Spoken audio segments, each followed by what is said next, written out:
Hello everyone, welcome to the grow of pharma. आज इस नए वीडियो में आप सभी का बहुत बहुत स्वागत है। तो आज का ये वीडियो हमारा बहुत ही ज़्यादा इम्पोर्टेंट होने वाला है, ठीक है। क्यों? क्योंकि इस वीडियो में हम बात करेंगे जीपैट के बारे में, जीपैट एग्ज़ाम, जीपैट 2024 के बारे में, 2025 अगर आप प्रिपेयर करना चाहते हैं तो इस वीडियो में आपको कंप्लीट डिटेल मिलने वाली है कि आपको क्या करना है, कैसे करना है। फुल जीरो लेवल से लेके आपको पूरा एडवांस पूरी एकदम डिटेल इस वीडियो में मिलेगी। वीडियो थोड़ा सा लंबा हो सकता है, बट अगर पूरा देखोगे तो ये गारंटी है कि आपको जीपैट के लिए कोई दूसरा वीडियो देखने की ज़रूरत नहीं पड़ेगी, ठीक है। तो देखो, सबसे पहले आप देखो, फार्मेसी में अगर आप थर्ड ईयर में हैं, फोर्थ ईयर में हैं, तो आप लोगों को जीपैट के बारे में तो पता ही होगा ना।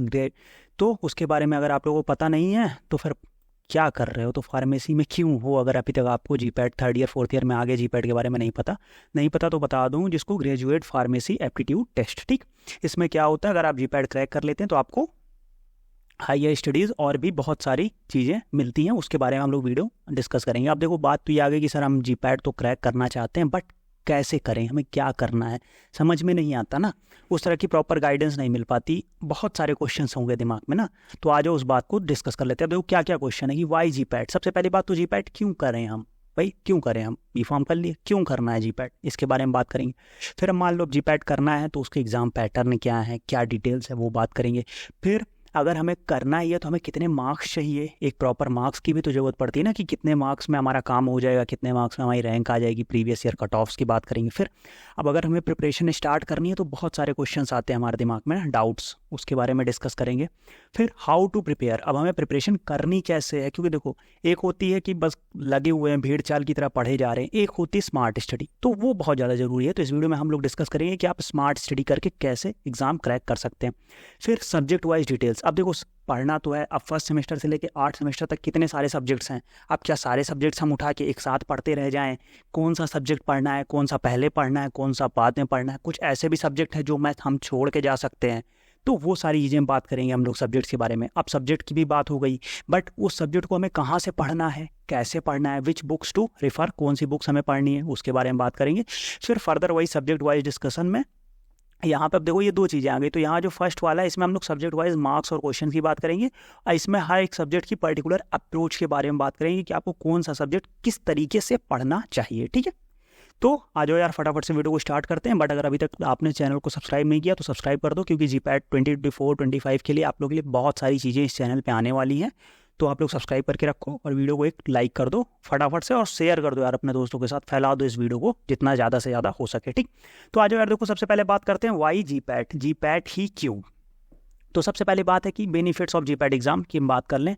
तो अगर देखो, हमें अगर एम फॉर्म करना है टॉप कॉलेजेस, इंडिया का जो टॉप कॉलेज नाइपर, तो अगर आपको नाइपर से एम फॉर्म करना है या IIT BHU इन सब से करना है तो उसके लिए जीपैट का होना ज़रूरी है, क्योंकि बिना उस जीपैट के एग्ज़ाम के आप नाइपर में वही नहीं कर पाएंगे, आप वहाँ एग्ज़ाम में बैठ ही नहीं सकते। अब देखो, फिर एक बात आती है कि सर हमें हायर एग्ज़ाम नहीं करना है, हमें कम्पिटिटिव एग्ज़ाम्स की तैयारी करनी है, फार्मासिस्ट एग्ज़ाम्स निकालना है, उस सब की। अब देखो, तो उसमें क्या आता है, जैसे हमारा यहाँ पे फार्मासिस्ट एग्ज़ाम हो गया, ठीक है, और उसके बाद हमारा DI का एग्ज़ाम हो गया, ठीक है। अदर गवर्नमेंट कोई भी एग्ज़ाम्स, गवर्नमेंट एग्ज़ाम्स आप जो फार्मेसी से रिलेटेड है उसकी प्रिपरेशन आप कर रहे हैं, करना है आपको, हमें नहीं करना है, हायर स्टडीज़ में एम फॉर्म करना ही नहीं है, तो हम जीपैट क्यों करें? तो मैं आपको बताता हूँ उसका बेनिफिट। अगर आप कोई भी जैसे DI का एग्ज़ाम कर रहे हैं या फार्मासिस्ट का एग्ज़ाम, कोई भी गवर्नमेंट एग्ज़ाम जो फार्मेसी से रिलेटेड है, अगर आप उसके लिए आप प्रिपरेशन कर रहे हैं, तो उस एग्ज़ाम में क्या पूछा जाएगा, आप हमें ये बताओ। उस एग्ज़ाम में वही सारी चीज़ें तो पूछी जाएंगी ना जो आप फार्मेसी में पढ़ेंगे, फर्स्ट सेमेस्टर से 8 सेमेस्टर में वही सारी चीज़ें पूछी जाएंगी। तो जीपैट के लिए भी तो आप वही प्रिपेयर करोगे। तो अगर आप जीपैट की प्रिपरेशन करते हो तो ये सारे एग्ज़ाम्स की प्रिपरेशन आपकी ऑटोमेटिकली हो जाती है। और अगर आप अभी थर्ड ईयर में हो ना फोर्थ ईयर में हो, तो आप ना तो फार्मासिस्ट एग्ज़ाम का फॉर्म फिल कर सकते हो, ना DI का, ना कोई भी गवर्नमेंट एग्ज़ाम का फॉर्म फिल नहीं कर सकते। आप क्या कर सकते हो, आप केवल जीपैट का फॉर्म फिलअप कर सकते हो। तो अगर आप जीपैट की प्रिपरेशन करोगे तो आपकी इनडायरेक्टली ये सारी जितने भी आप गवर्नमेंट एग्ज़ाम्स की प्रिपरेशन है वो सारी आपकी कंप्लीट हो जाएगी। फिर अगला हायर स्टडीज़, अगर आपको हायर स्टडीज़ करना है तो वो तो हो ही जाएगा, हायर स्टडीज़ के लिए तो है मेन ही। अब उसके बाद आती है स्टाइपेंड के बारे में। तो देखो, पहले हमें 12,400 रुपये स्टाइपेंड मिलता था, बट अभी वो मिलना मतलब अभी कोई ऑफिशियल अपडेट आई नहीं है, बट अपडेट आएगी और स्टाइपेंड मिलेगा, बंद नहीं होगा। क्योंकि PCI के प्रेसिडेंट ने ये बात बोली है, मैंने चैनल पे एक शॉर्ट वीडियो भी डाली है इस पर, उनकी स्पीच की, आप चेकआउट कर सकते हो कि उन्होंने ये बात बोली है कि आपको स्टाइपेंड मिलेगा। PCI उस पर आप अभी पीसीआई के अंदर उस पर बात हो रही कि किस तरीके से देना है, क्या करना है, बट स्टाइपेंड मिलेगा। उसके बाद फिर गुड रैंक कॉलेजेस की बात हो गई कि अगर आपको गुड रैंक कॉलेजेस चाहिए तो वो हो गया। उसके बाद बेटर कैरियर अपॉर्चुनिटी, तो मतलब डेफिनेटली वो बात ही है, ठीक। तो ये बातें हो गई कि बेनिफिट्स क्या क्या है जीपैट एग्ज़ाम के। चलो सर, अब हमें ये समझ में आ गया कि बेनिफिट्स तो ठीक है, अब बट एग्ज़ाम को समझते हैं। देखो, कोई भी एग्ज़ाम प्रिपेयर करने से पहले सबसे पहले एग्ज़ाम को समझना होता है कि पहले एग्ज़ाम समझ लेंगे तो चीज़ें आसान हो जाए कि वो एग्ज़ाम क्या चाहता है हमसे। तो पहले एग्ज़ाम का पैटर्न देख लेते हैं। तो सबसे पहले एग्ज़ाम पैटर्न अगर हम देखेंगे तो मोड ऑफ एग्जामिनेशन क्या है, ऑनलाइन मोड होता है, कंप्यूटर बेस्ड टेस्ट होता है, सीबीटी, ठीक है। अब मार्किंग स्कीम, अगर आप क्वेश्चन सही करके आते हैं तो आपको एक क्वेश्चन पे 4 मार्क्स मिलते हैं। अगर आप क्वेश्चन गलत करके आते हैं तो आपका 1 मार्क्स कट जाता है ना, ठीक। टोटल नंबर ऑफ क्वेश्चन कितना होता है 125, और टोटल मार्क्स जो होता है वो होता है 500, ठीक। ये बात हो गई। अब देखो, ये हो गया। और टाइमिंग इसमें 3 घंटे की होती है, वो आप मैंने मेंशन नहीं किया, बट आपको टाइमिंग कितने की आवर्स की होती है, 3 आवर्स की। मतलब अगर आपको 125 क्वेश्चन सॉल्व करने के लिए 3 आवर्स में दिए जाते हैं, ठीक है, टोटल। चलो, तो ये बातें हो गई। अब हम लोग बात करते हैं कि ठीक है, मान लो 500 मार्क्स का टोटल पेपर हो गया सर, 125 मार्क्स हो गए। अब हम कितने मार्क्स ले आ लें कि हम क्वालिफाई कर जाएं ना, कितने मार्क्स अगर हमारा आ जाए तो हम क्वालिफाई कर ले जाएं, या हमें अच्छी रैंक चाहिए, हमें अंडर 100 रैंक चाहिए, तो कितने मार्क्स आ जाएँ हमारे। तो देखो, आ जाओ प्रीवियस ईयर के कट ऑफ्स देख लेते हैं। अब जैसे अभी 2023 में क्या हुआ है कि परसेंटाइल का सिस्टम स्टार्ट हो गया है। अभी उसके पहले क्या था कि मार्क्स थे, तो उसकी बेसिस पे हम लोग देख लेंगे। जैसे 2023 में क्या है कि हमारा जो अनरिजर्व कैटेगरी की बात हुई थी या जनरल कैटेगरी की, तो 96.18 परसेंटाइल कट ऑफ गई थी। ईडब्ल्यूएस के लिए जो कट ऑफ थी वो 90.16 परसेंटाइल थी, और ओबीसी के लिए कट ऑफ थी 90.57, एससी के लिए 77.10, और एसटी के लिए 57.74 परसेंटाइल कट ऑफ थी। अब देखो परसेंटाइल, तो उसके बाद अगर हम लोग मार्क्स का देख लें तो 2022 में 148 मार्क्स थे कट ऑफ अनरिजर्व कैटेगरी के लिए, 2021 में 186, 2020 में 163, 2019 में 141, 2018 में 137, 113, 115, 125, 125। अब देखो, अगर आप लोग इसको एक बार चेक करो कि मतलब अभी परसेंटाइल वाले में तो मार्क्स आया नहीं है, बट वो भी मान लो अप्रॉक्सीमेटली मैक्स टू मैक्स 200 के अंडर ही होगा, 200 के बिलो ही होगा, वो भी कट ऑफ जो मार्क्स परसेंटाइल में भी है उसमें भी। तो आप चेक करो कि 500 मार्क्स में 200 में आप कट ऑफ क्वालिफाई कर जा रहे हैं आराम से। और अगर आप इसमें 300 के टच में मार्क्स ले आते हैं तो आपकी 100 डबल डिजिट रैंक फिक्स रहती है। अगर आप 300 के आसपास, मतलब 300 के आसपास अगर आपका नंबर रहता है तो आपकी रैंक डबल डिजिट कंफर्म रहती है। तो देखो, ज़्यादा कुछ है नहीं ना। अब ये लगेगा कि सर इतने कम मार्क्स, 500 में केवल 150 नंबर चाहिए, तो अब तो हम कर ले जाएंगे, बट ऐसा नहीं है। आपको ये जान के हैरानी होगी कि जो क्वालिफाइंग परसेंट है, क्वालिफिकेशन परसेंट जैसे है, तो वो कितना है 10%, अप्रॉक्स 9 to 10%। मतलब टोटल जो फॉर्म फिलअप होते हैं उसमें से केवल 9 से 10% बच्चे ही क्वालिफाई कर सकते हैं, कर पाते हैं, ठीक। तो क्योंकि इसमें क्या होता है कि हमें इन डेप्थ नॉलेज चाहिए होती है चीज़ों की, उसके बारे में हम लोग आगे बात करेंगे। तो ये कट ऑफ देख लिया आपने, आप अपने मार्क्स एक डिसाइड करके आप चल सकते हैं, ठीक। चलो, अब हम लोग आगे बढ़ते हैं कि डाउट्स बिफोर प्रिपरेशन। अब प्रिपरेशन के पहले हमें डाउट क्या चीज़ें होती हैं कि क्या, सबसे पहली बात होती है हाउ टू स्टार्ट, कैसे स्टार्ट करें चीज़ों को। फिर व्हाट इज़ मोस्ट इंपॉर्टेंट क्या है कि अब कैसे स्टार्ट करें। अब पूरा सब कुछ तो पढ़ नहीं सकते, तो इंपॉर्टेंट क्या है। फिर व्हाट टू कवर फर्स्ट, हमें कौन सी चीज़ें पहली पढ़नी है। फिर व्हाट टू रिफर, मतलब स्टडी मटेरियल क्या। अब ये जो चीज़ें हैं, नर्वसनेस और लैक ऑफ कॉन्फिडेंस, तो ये तो एग्ज़ाम के दिन तक आपके अंदर रहती है, ठीक है। बट इसी चीज़ों को आपको कवर अप करना है, इन चीज़ों को ओवरकम करने के बाद ही आपको सक्सेस मिलेगी। तो ये 2 चीज़ें तो आप अपने आप से ओवरकम कर सकते हैं। जैसे जैसे आपके टेस्ट में मार्क्स इंक्रीज होते जाएंगे, दोनों चीज़ें अपने आप खत्म होती जाएंगी। अब देखो, हाउ टू स्टार्ट का क्या है। हाउ टू स्टार्ट में अभी मैं आपको अगली स्लाइड्स में दिखाने जा रहा हूँ कि आप किस चीज़ों को कैसे वो करेंगे, कौन से टॉपिक को वेटेज, सब्जेक्ट वाइज वेटेज अभी हम लोग डिस्कस करेंगे। तो वहाँ से आप डिसाइड कर सकते हैं कि आपको कौन सी चीज़ें पहले कवर करनी है, ठीक। तो इस स्लाइड पे हम लास्ट में आएंगे, ठीक है। अभी इस स्लाइड पे हम बाद में आएंगे, पहले थोड़ा आगे देखते हैं।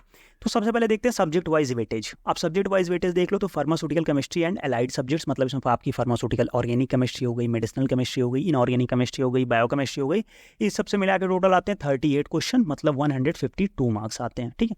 फार्मास्यूटिक्स एंड एलाइड सब्जेक्ट से आपके 38 क्वेश्चन, मतलब 152 मार्क्स के। फार्माकोग्नोसी से आपके टोटल आते हैं 10 क्वेश्चन, 40 मार्क्स के, ठीक है। फार्माकोलॉजी से आपकी टोटल आते हैं 28 क्वेश्चन, 112 मार्क्स के, ठीक है। अदर सब्जेक्ट से आपके आते हैं 11 क्वेश्चन, 44 मार्क्स से, मतलब आप देखिए टोटल 125 क्वेश्चन और 500 मार्क्स के। और आपके क्वालिफिकेशन के मार्क्स कितने थे, 150 है, कई बार कट ऑफ गई है 150, मतलब अगर आप 200 भी लेके चलते हैं तो अगर आप प्रॉपर कोई 2 सब्जेक्ट अगर आप प्रॉपर पकड़ के चलेंगे तो आपको क्वालिफिकेशन के चांसेस बढ़ जाते हैं। मतलब अगर आप 2 सब्जेक्ट स्ट्रॉन्ग कर लेते हैं, उसके बाद एक सब्जेक्ट में अगर हल्का भी मतलब स्कोप कर लेंगे, जैसे अगर आप 2 सब्जेक्ट पकड़ लीजिए, जैसे अगर आपको केवल क्वालिफाई करना है तो मैं उसकी यहाँ बात बता दूँ कि आप या तो फार्मास्यूटिकल केमिस्ट्री, फार्मास्यूटिक्स ले लीजिए, 2 सब्जेक्ट एकदम प्रॉपर कर लीजिए, कोलॉजी पढ़ लीजिए ना, उतना अगर आपको वो दिक्कत हो रही है तो। बट अगर आपको रैंक में लाना है ना, तो आपको सारे सब्जेक्ट्स कवर अप करने पड़ेंगे, ठीक। इसमें से आप अपने अकॉर्डिंग चीज़ें देख सकते हैं। अब देखो, अगर हम इस हिसाब से बात करें तो जो हमारा 2 ग्रुप में हम सब्जेक्ट्स को डिवाइड कर सकते हैं, एक हो गया हमारा मेजर सब्जेक्ट्स और दूसरा जो हो गया वो हो गया हमारा माइनर सब्जेक्ट, ठीक है। एक हो गया मेजर सब्जेक्ट्स और दूसरा हो गया माइनर सब्जेक्ट्स। तो मेजर सब्जेक्ट्स हमारे फार्मास्यूटिक्स हो गया, फार्मास्यूटिकल केमिस्ट्री एंड फार्माकोलॉजी हो गई। अब इससे हमारा 90+ क्वेश्चन, 90 to 100 क्वेश्चन आपको मेजर सब्जेक्ट से देखने को मिल जाता है। माइनर सब्जेक्ट से आपको 20 to 25 क्वेश्चन माइनर सब्जेक्ट से देखने को मिल जाता है। तो अगर आपको केवल क्वालिफाई करना है तो आप माइनर सब्जेक्ट्स को छोड़ के भी जा सकते हो, ठीक। मेरी बात सुना, अगर आपको केवल क्वालिफाई करना है तो आप माइनर सब्जेक्ट को छोड़ के भी जा सकते हो। ये जो आपके मेजर सब्जेक्ट्स हैं ये आपको कराते हैं क्वालिफाई, और ये जो माइनर सब्जेक्ट्स हैं ये आपको दिलाते हैं रैंक, ठीक। इस बात को ध्यान में रखना। तो अगर आपका गोल है कि हमारा बस केवल क्वालिफाई हो जाए तो आप माइनर सब्जेक्ट्स को जो आपको नहीं पसंद हो आप उनको छोड़ के जा सकते हो, ठीक है। तो अब ये देखो, आपको ये सारे क्वेश्चंस के डाउट मिल गए, डाउट्स प्रिपरेशन कि how to start, what is most important, what to cover first ना। अब देखो, हाउ टू स्टार्ट मतलब व्हाट इज मोस्ट इंपॉर्टेंट आपको मिला कि कौन कौन सी चीज़ें इंपॉर्टेंट है। अब व्हाट टू कवर फर्स्ट यहाँ से भी हो गया आपको। अब व्हाट टू रिफर हम लोग आगे बढ़ेंगे। अब देखो, यहाँ पे एक साइड मिस हो गई तो पहले उसको देख लेते हैं, ठीक है। हाउ टू प्रिपेयर, ठीक। अब ये तो आपने वेटेज देख लिया, बट बहुत सही टाइम पे, अच्छा हुआ ये मिस हो गई थी, अब सही टाइम पे ये स्लाइड आपको निकल के आई है, ठीक है। तो क्या है कि सबसे पहले how to prepare, how to prepare में क्या करना है कि सबसे पहले understand yourself, strength and weakness. अब यहाँ पे स्ट्रेंथ एंड वीकनेस में वो नहीं है कि लीडरशिप क्वालिटी है, ये नहीं। आपको अभी मैंने जितने सब्जेक्ट्स बताए हैं, आप खुद फार्मेसी से जितने सब्जेक्ट्स पढ़ रहे हैं तो आपको पता होगा कि आपका कौन सा सब्जेक्ट स्ट्रांग है, कौन सा सब्जेक्ट वीक है, ठीक। तो यहाँ पे देखो, एग्जाम ये ऐसा एग्जाम नहीं है कि आप स्ट्रॉन्ग सब्जेक्ट्स को छोड़ देंगे तो उसको लास्ट में कवर कर लूँगा, जी नहीं। यहाँ पे आपको अपने स्ट्रॉन्ग जोन को और स्ट्रॉन्ग बनाना है, ठीक। तो आप स्ट्रॉन्ग सब्जेक्ट्स पे आप और टाइम दीजिए, क्यों? क्योंकि वो वेटेज रखता है ज़्यादा ना। जैसे अगर आप यहाँ से देखेंगे तो अगर आपकी केमिस्ट्री स्ट्रॉन्ग है तो आप केमिस्ट्री पे फोकस रखिए। ऐसा नहीं कि आपकी केमिस्ट्री स्ट्रॉन्ग है तो हम केमिस्ट्री छोड़ देंगे, लास्ट में करेंगे, नहीं। आप क्या करिए कि अपने स्ट्रॉन्ग जोन को और स्ट्रॉन्ग बनाइए, और वीक जोन में जो आपको मतलब एकदम वीक है, एकदम नहीं समझ में आता, उस सब्जेक्ट को आप छोड़ सकते हैं। बाकी जो आपको थोड़ा मीडियम है, जो आप कर सकते हैं, उसको आप कर लीजिए। अब अभी जैसे आपका अगस्त है तो आपके पास अप्रॉक्सीमेटली 7 to 8 मंथ्स हैं। तो सबसे पहले क्या करना है, आपको स्टडी करनी है 2 to 3 आवर डेली। अब देखो, सबसे जो मेन फैक्टर है यहाँ पे कंसिस्टेंसी बहुत ज़्यादा इंपॉर्टेंट है। अगर आपकी कंसिस्टेंसी ब्रेक हुई तो आपके सिलेक्शन के चांसेस घटते चले जाते हैं। तो सबसे पहले क्या करना है, आपको 2 से 3 आवर्स की डेली स्टडी करनी है और रिवीजन करना है 1 आवर डेली का, ठीक। तो स्टडी से ज़्यादा इंपॉर्टेंट क्या होता है, रिवीजन की आप चीज़ें। ऐसा तो है एक साइड से पढ़ते जाएं बाकी भूलते जाएं, तो ऐसा नहीं है। आप क्या करिए कि 2 से 3 आवर आप स्टडी और 1 आवर्स का रिवीजन। उसके बाद मोस्ट इंपॉर्टेंट चीज़ MCQ प्रैक्टिस, ठीक। जितना ज़्यादा से ज़्यादा आप MCQ प्रैक्टिस कर सकते हैं उतना आपके लिए बेनिफिशियल है। अब MCQ प्रैक्टिस आपको करेंगे कहाँ से, तो अभी मैं आपको लास्ट में, वीडियो के लास्ट में अभी बुक्स के बारे में डिस्कस करेंगे, तो वहाँ आपको मैं बुक्स बता दूंगा। साथ में आप क्या करिए, आप ग्रो ऑफ फार्मा का जो हमारा टेलीग्राम चैनल है आप उसको ज्वाइन कर लीजिए। वहाँ पर मैं क्विजेस तो चलते ही रहते हैं हमारे, साथ में मैं आपको वहाँ से अभी धीरे धीरे टॉपिक वाइज MCQs के PDFs भी प्रोवाइड कराना स्टार्ट कर दूँगा, तो आप लोग उसको ज्वाइन जरूर कर लीजिएगा। और साथ में मैं यूट्यूब की कम्युनिटी पर भी क्वेश्चन आपको डालता रहता हूँ, तो अगर आप स्क्रॉलिंग भी कर रहे हैं तो उस बीच में भी आपके कुछ ना कुछ क्वेश्चन बनते जाएंगे, ठीक। बाकी और भी चीज़ें चैनल पे लेके मैं आने वाला हूँ आप लोगों के लिए, तो सब्सक्राइब कर लो यार, ठीक। उसके बाद क्या है, टेस्ट। आप कम से कम अभी तो वीक में एक टेस्ट जरूर दीजिए, ठीक है।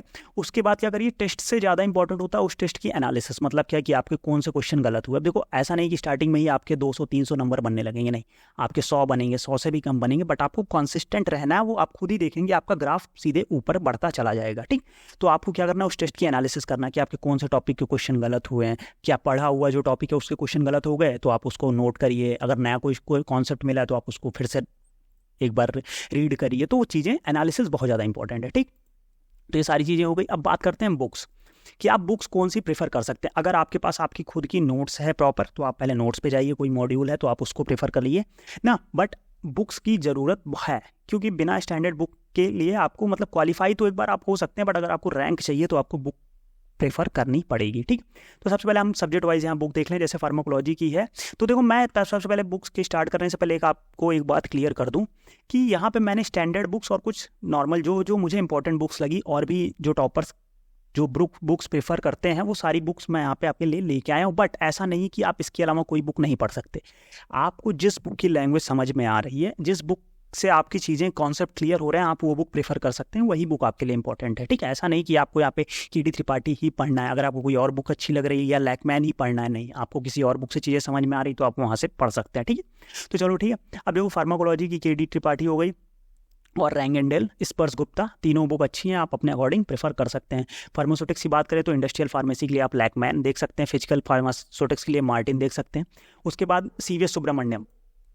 सुब्रमण्यम क्या है कि आप फिजिकल फार्मास्यूटिक्स के लिए देख सकते हैं। इसकी लैंग्वेज बहुत सिंपल है तो समझने में आसान रहता है। ठीक है, उसके बाद है ब्रह्मांकर आप बायोफार्म के लिए बहुत ही सही बुक है। तो उससे आप क्या होता है कि बायोफार्म और साथ में आपकी जो कोलॉजी के फार्माकोकाइनेटिक्स और डायनेमिक्स के कॉन्सेप्ट हैं वो बहुत अच्छे क्लियर हो जाएंगे यहाँ से, तो आप इसको प्रेफर कर सकते हैं। ठीक, फार्माकोग्नोसी की बात करें तो कोकार्टे साहब हैं हमारे, सबसे अच्छी बुक है। ट्रीज एंड इवांस भी अगर आपको देखना चाहें, आपको लैंग्वेज समझ में आ जाती है तो आप कर लीजिए।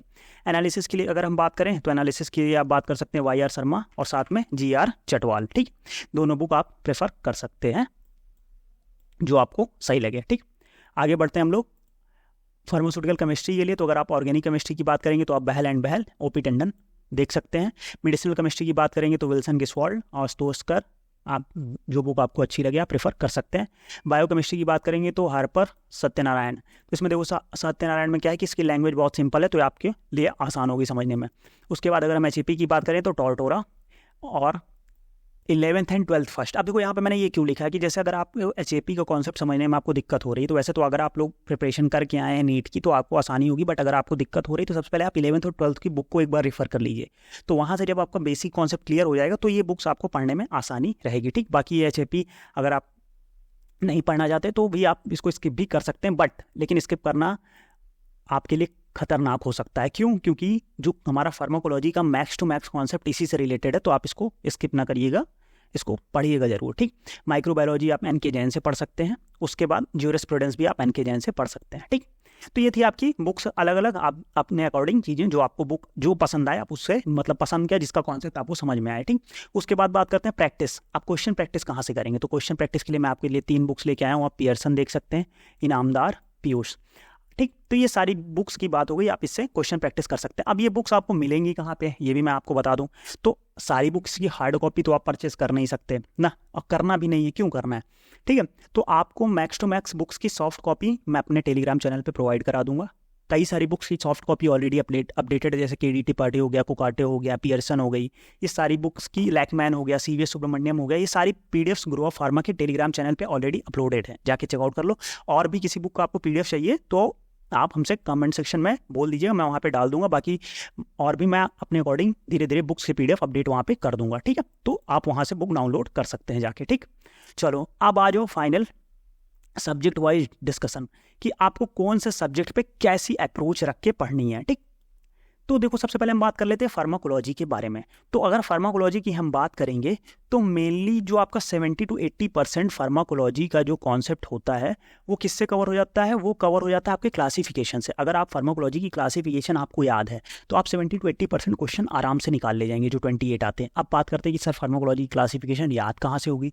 तो चैनल पे हमने स्टार्ट किया फार्माकोलॉजी ट्रिक सीरीज। ठीक है, हमने क्या स्टार्ट किया चैनल पे? फार्माकोलॉजी ट्रिक सीरीज, जिसमें मैं क्या कर रहा हूँ, मैं पूरे फार्माकोलॉजी की ट्रिक्स आपको याद करा रहा हूँ। फार्माकोलॉजी की क्लासिफिकेशन आपको कंप्लीट ट्रिक्स के साथ याद करा रहा हूँ। और ऐसा नहीं कि केवल एक ट्रिक, हर क्लासिफिकेशन की 3 से 4 5 ट्रिक मैं लेके आया हूँ। ठीक, उसका लिंक मैं डाल दूंगा, उसको एक बार चेकआउट जरूर कर लेना, वो आपके लिए बहुत ज़्यादा हेल्पफुल होने वाली। ठीक, तो आप मेन इसमें 2 ही चीज़ें हैं कि क्लासिफिकेशन, दूसरा मैकेनिज्म ऑफ एक्शन। अब देखो फार्मास्यूटिक्स की बात कर लें अगर, तो फार्मास्यूटिक्स में सबसे ज़्यादा इंपॉर्टेंट क्या है कि अगर आप कोई बुक भी रेफर कर रहे हैं तो बुक का तो कॉन्सेप्ट तो आप पढ़िए, बट उसमें क्या करना है कि उसके जो चार्ट्स और टेबल्स हैं, जो डाटा है वो ज़्यादा इंपॉर्टेंट होता है, तो उस पर एक बार जरूर फोकस रखिए। ठीक है, और लेकिन कोई भी सब्जेक्ट पढ़ने से पहले आप एक बार प्रीवियस ईयर क्वेश्चन की एनालिसिस जरूर कर लीजिए कि किस टॉपिक से कितने क्वेश्चन, किस टाइप के क्वेश्चन आ रहे हैं। ऐसा नहीं कि आप बुक उठाए पढ़ना चालू कर दी, बहुत ज़्यादा कंटेंट रहता है बुक में, बहुत ज़्यादा कंफ्यूज हो जाएंगे आप लोग। तो ऐसा नहीं, पहले एक बार प्रीवियस ईयर एनालिसिस करिए कि किस टॉपिक से कितने क्वेश्चन आ रहे हैं, किस टाइप के क्वेश्चन आ रहे हैं,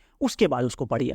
अब अगर हम बात कर लें केमिस्ट्री के बारे में, तो अगर ऑर्गेनिक केमिस्ट्री की बात कर लें तो ऑर्गेनिक केमिस्ट्री में जो मेन क्वेश्चंस आते हैं वो आते हैं नेम रिएक्शन से। तो अगर आपके नेम रिएक्शन तैयार है तो आप उसको अच्छे से कर सकते हैं। ठीक, तो नेम रिएक्शन की भी ट्रिक सीरीज़ स्टार्ट होने वाली है चैनल पे, तो अगर आप लोग थोड़ा सपोर्ट दिखाएंगे तो इसके बाद हम लोग नेम रिएक्शन की ट्रिक सीरीज़ भी चैनल पे स्टार्ट कर देंगे, ठीक।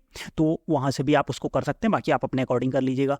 फिर आप बात कर लें फार्माकोग्नोसी में, तो देखो फार्माकोग्नोसी में हमारा क्या है कि केमिकल टेस्ट है वो इंपॉर्टेंट होता है, साथ में सोर्सेज एंड कॉन्स्टिट्यूएंट्स किसी कंपाउंड के वो ज़्यादा इंपॉर्टेंट होता है। तो केमिकल टेस्ट की अगर हम बात करें तो केमिकल टेस्ट की भी ट्रिक सीरीज स्टार्ट है। देखो ग्रो ऑफ फार्मा आप लोगों के लिए बहुत ज़्यादा हेल्पफुल होगा आपके अभी से लेके एग्जाम तक, जीपैट एग्जाम तक। तो इसको सब्सक्राइब करो यार, शेयर करो, सपोर्ट करो दबा के अच्छे से, ठीक। तो फार्माकोग्नोसी की भी ट्रिक सीरीज स्टार्ट है, केमिकल टेस्ट की, अल्कोलॉइड्स हो गया ना, टैनिन्स हो गया, ये वीडियो अपडेटेड है, जाके चेकआउट करो, ठीक। शेयर करो अपने दोस्तों के साथ। उसके बाद माइनर सब्जेक्ट्स भी है, तो आप उसको पहले सबसे वही है, सेम इसमें भी करना है आपको, पहले एनालिसिस करनी है कि किस टॉपिक के कहाँ से क्वेश्चन आते हैं। अब बात कर लें ज्यूरिस्प्रूडेंस की, ठीक। तो ज्यूरिस्प्रूडेंस को यहाँ मैंने अलग से रखा है, क्यों? क्योंकि देखो इसमें यार 1-2 टॉपिक ऐसे हैं जिससे हर साल 2 से 3 क्वेश्चन आपको देखने को मिल जाएंगे। तो वो टॉपिक्स ही अगर आप कवर कर लेंगे केवल ज्यूरिस्प्रूडेंस में, तो आप उसको भी अच्छे से कर ले जाएंगे। जैसे कि आपका शेड्यूल हो गया, कुछ डेट्स हो गई, तो वो सारी चीज़ें मैं अपने टेलीग्राम चैनल पर डाल दूंगा, तो वहाँ से आप उसको चेकआउट कर लो, ठीक। तो ये बातें हो गई। अगर आपको सब्जेक्ट वाइज डिस्कशन और डिटेल में चाहिए एनालिसिस के साथ, ठीक, कि किस सब्जेक्ट से किस टॉपिक से कितने क्वेश्चन आते हैं, तो वो भी मैं आपको प्रोवाइड करा दूंगा। बट उसके लिए क्या करना पड़ेगा, पहले सब्सक्राइब करना पड़ेगा और वीडियो को अच्छे से फैला दो एकदम, ठीक। और कमेंट सेक्शन में बताना अगर चाहिए, ठीक है यार। तो ये कंप्लीट वीडियो यहीं पे एंड करेंगे हम लोग। तो ये थी कंप्लीट डिस्कशन जीपैट के लेके। और भी कोई क्वेश्चन अगर आपके माइंड में हो तो आप हमसे कमेंट सेक्शन में पूछ सकते हो, या आप हमारा टेलीग्राम चैनल ज्वाइन कर लो और हमसे इंस्टाग्राम पे भी आप पूछ सकते हो, ठीक। और चैनल को सब्सक्राइब नहीं किया तो सब्सक्राइब कर दो यार, और वीडियो को एक बार फटाफट से लाइक कर दो, बहुत मेहनत लगती है सारा डाटा आप लोगों के लिए निकाल के लाने में, ठीक। तो फिर आज का वीडियो यहीं एंड करते हैं, मिलते हैं नेक्स्ट वीडियो में, तब तक के लिए बाय बाय।